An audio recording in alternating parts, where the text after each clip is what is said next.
Oui, je suis architecte d'intérieur et paysagiste concepteur. Donc mon rôle vise à repenser les volumes, les espaces, que ce soit en intérieur ou en extérieur, et j'accompagne mes clients, qu'ils soient particuliers ou professionnels, sur tous leurs projets d'aménagement, que ce soit sur de la rénovation de biens, d'appartements ou de maisons anciennes, ou sur des aménagements d'appartements neufs.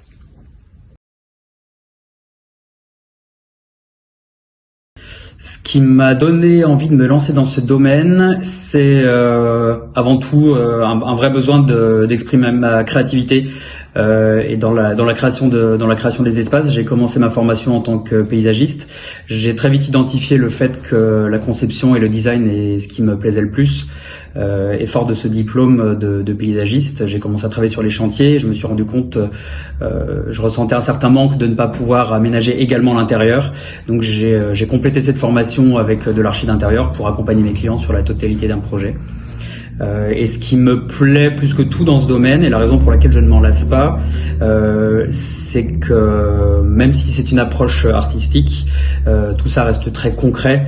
Un projet doit être réalisable et de ce fait c'est sans cesse un échange entre la créativité, la conception d'espace et le fait qu'il soit techniquement réalisable. Alors une journée type pour moi, autant dire qu'il y en a pas deux qui se ressemblent. La journée peut être très calme à l'agence avec une petite musique de fond pour dessiner les projets. Et la journée peut être, disons-le, plus rock'n'roll avec le suivi de chantier bien évidemment. Donc ça peut être le passage sur les chantiers en cours pour s'assurer que tout se déroule bien, la synchronisation des différents artisans, des différentes entreprises. Et bien souvent, il est rare que ça soit tout l'un ou tout l'autre. Donc, c'est souvent des journées très rythmées qui parfois évoluent au fur et à mesure de la journée en fonction des nécessités des projets en cours. C'est dans tous les cas des journées intenses et un planning très dynamique.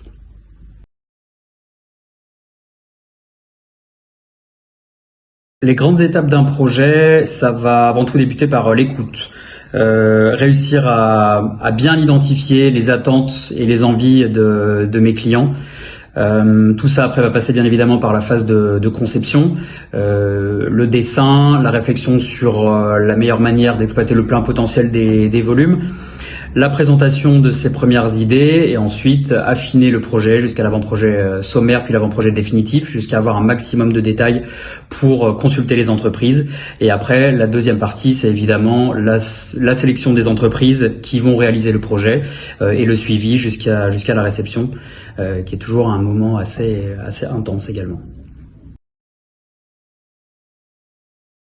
Les corps de métier avec lesquels je collabore, ils peuvent être plus ou moins nombreux suivant les projets.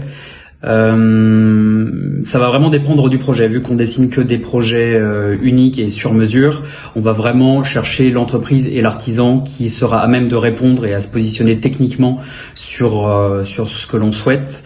Évidemment, il y a bien sûr tout ce qui va être plaquiste, peintre, électricien, plombier, donc vraiment pour la partie technique. Et après, on enrichit l'équipe en fonction des besoins. Ça peut être des menuisiers agenceurs, ça peut être des tapissiers, décorateurs, des éclairagistes, si le soin de mise en lumière nécessite d'aller loin dans les prescriptions. Vraiment, on voit, moi je ressens ça comme un travail d'équipe. Si mon job d'archi d'intérieur, c'est vraiment d'être, on va dire, le chef d'orchestre du projet, c'est un travail d'équipe et je ne serais rien sans les entreprises avec lesquelles je collabore. J'attends beaucoup de leur retour. Lorsqu'on étudie les projets avant d'établir les devis, j'ai besoin de leur retour pour qu'ils m'assurent que techniquement ça fonctionne bien. Ça reste eux les hommes de l'art et sans leurs expertises, le meilleur des concepteurs ne va pas très loin. Le premier mot qui me vient à l'esprit, c'est curiosité.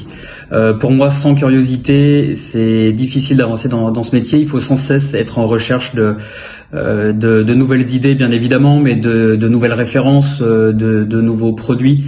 Ça évolue très vite. Les tendances sont une chose, mais l'idée, ça n'est pas de répondre aux tendances, mais vraiment aux besoins d'un client. Donc, il faut être réactif. Flexibilité aussi. Il faut être extrêmement souple pour comprendre toujours à l'écoute du client ce qu'il attend et quelles sont les solutions à lui apporter pour le satisfaire.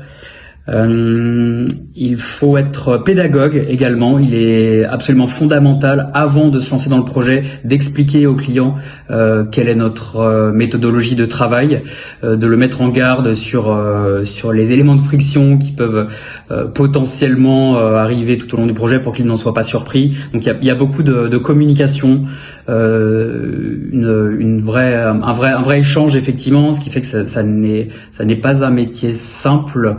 Lorsque la communication n'est pas fluide avec le client, il y a beaucoup d'échanges et effectivement il faut savoir s'adapter et se fondre dans toutes les situations. Clairement, on va être avec SketchUp qui est un logiciel de modélisation 3D. C'est vraiment un outil fantastique pour nous, surtout au niveau des phases de recherche préliminaires, parce que ça nous permet vraiment d'exploiter le volume. C'est une approche assez intuitive au niveau de la modélisation, et donc très vite on peut se balader dans le modèle directement en 3D. C'est un outil qui nous permet de plonger notre client directement en 3 dimensions dans son futur aménagement. Si c'est nécessaire pour des raisons de niveau de détail sur certains points, pour des détails d'agencement menuisé par exemple, ou de faux plafonds, on travaille bien évidemment avec AutoCAD. Nous avons pris la décision il y a quelques années maintenant de ne plus faire d'images de rendu. On préfère inviter notre client à se projeter dans notre projet avec certes les matières positionnées sur la 3D, mais sans pousser le photoréalisme. Ça prend déjà beaucoup de temps et avec le recul, on s'est rendu compte qu'on arrivait tout aussi bien à gérer des projets sans passer par cette étape de photoréalisme. Après, ce qui est bien, c'est que les logiciels même les plus basiques de 3D comme SketchUp permettent aujourd'hui de faire des petits effets de rendu qui font que même une image tout juste extraite du logiciel de rendu est tout à fait compréhensible. Étrangement, c'est pas forcément sur les projets de paysage ou d'archi d'intérieur dont je retire le plus de fierté. C'est une spécificité un petit peu différente qu'on a développée avec mon associé Mathieu ces dernières années, qui est la construction de neige et de glace. Depuis 2012, on fait partie de l'équipe artistique qui prend part à la création de l'hôtel de glace en Laponie suédoise. On a fait une dizaine de projets maintenant, des chambres d'hôtel, des suites de luxe. On a fait le bar, 300 mètres carrés, c'est le plus grand bar de glace au monde. Et cet hiver, nous retournons en Suède pour réaliser le hall de cérémonie, qui est le lieu vraiment mythique et emblématique de l'hôtel où sont célébrés les mariages. Donc vraiment les projets qui me viennent en tête, c'est évidemment ces projets de glace qui sont des projets éphémères, qui sont construits tous les ans et fondent intégralement. Et la glace et la neige retournent à son cycle naturel au fil de la rivière. Et c'est vraiment ces projets atypiques dont on est le plus fier, dans le sens où nous faisons la conception et la réalisation. Donc au-delà de concevoir le projet, on va sur place, on a une caisse à outils, des tronçonneuses, des ciseaux à bois, et on réalise le projet nous-mêmes. Et ça, c'est une véritable fierté. En ce moment, je ressens vraiment un fort attrait pour les matériaux naturels, des tons plutôt doux, des camailleux de teintes plutôt désaturées et très naturelles. Alors ça c'est vraiment ce que je ressens, et ce que je ressens effectivement des requêtes de mes clients. Pour autant, gros retour de la couleur ces dernières années, avec des projets avec des approches colorées très vives, très marquées. Après, c'est vraiment un choix et une décision de la part de nos clients de partir dans un univers ou un autre. Donc on est au fait des tendances, on voit ce qui se trame bien évidemment. Pour autant, bien qu'on s'en nourrisse au quotidien, notre objectif est vraiment de plonger dans l'univers de notre client et de choisir les matériaux qui vont lui parler à lui et qui vont lui ressembler, plutôt que des matériaux qui vont s'inspirer de la tendance du moment. En tant que grand fan de luminaires, j'aime évidemment Floss et Vibia, ainsi que Davide Groppi.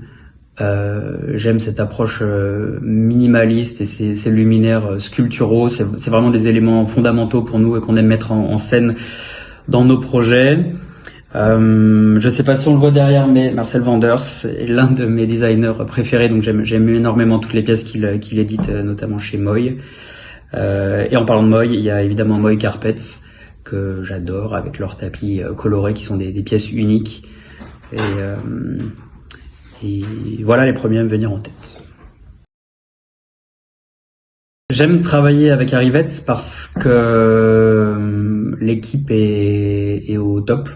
À chaque fois que je rentre dans la boutique, au-delà d'être impressionné par les pièces présentées et séduit par les nouveautés, j'aime ce sentiment d'encyclopédie du design et de l'art en général. C'est comme rentrer dans un bouquin de design et d'architecture. Les conseils sont toujours très précis, et vu qu'on fait que du projet sur mesure et que chaque projet est unique, l'expertise de l'équipe de designers et d'archi d'Arrivette, c'est fondamental pour nous, parce que ça nous permet vraiment d'aller chercher le modèle qui va répondre à notre attente et aux souhaits de nos clients. Donc c'est vraiment la précision dans les recherches, malgré la quantité de références proposées. Je pense pouvoir dire que depuis des années de collaboration, pas 2 fois la même référence ne m'a été proposée, et c'est vraiment ça qui nous permet de signer des projets uniques. Et puis en plus d'être extrêmement professionnel lors de la conception, au niveau du service livraison, c'est d'une parfaite fluidité, et il y a quasiment eu jamais de soucis d'après-vente, donc ça c'est aussi hyper important.